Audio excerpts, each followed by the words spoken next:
do you feel just generally about the government negotiating with a regime that's literally trying to kill you? This plot, this effort to kill me, and I'm certainly not alone in this. They're after plenty of people, and including average citizens, not just former government employees.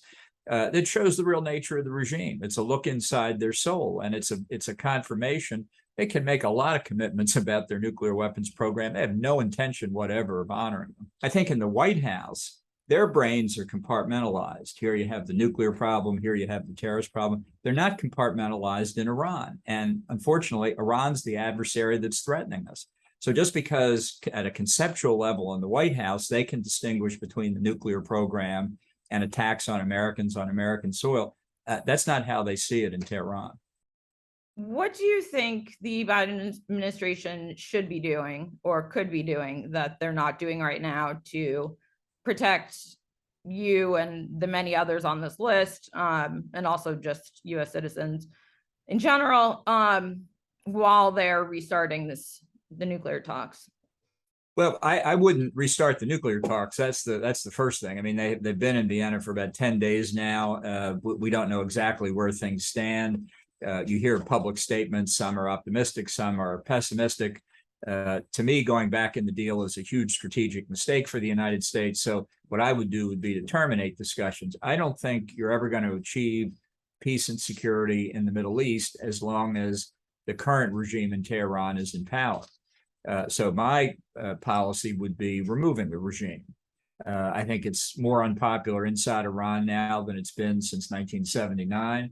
I think it's far more vulnerable than people think. I think there's enormous dissatisfaction across the country. The government has the weapons. That's the problem. The people don't have the weapons. So it's a difficult situation, but nobody should think this regime is rock solid. It definitely is not. How would one remove the regime? I think you fracture it at the top. There's no regime in history, authoritarian or otherwise, that doesn't have rivalries among the top officials. And there have to be leaders in Iran. There have to be leaders somewhere, even in the Revolutionary Guards, who can see the destruction that the regime has caused for their fellow citizens. And I think finding those potential dissident military officers in particular, and very carefully communicating with them to separate the regime at the very top is the way with careful planning. I think you can bring it down. It's not going to happen overnight. It's why we should be working on it, though. It takes time. It's hard. It's very risky. But for the people of Iran, who would be the first beneficiaries, not the only beneficiaries, but the first beneficiaries of a new regime, I think you'd find a lot of people eager to take the lead. Do you think that that's something that this administration is interested in, or maybe that zero chance? Zero chance. Did you try to do this when?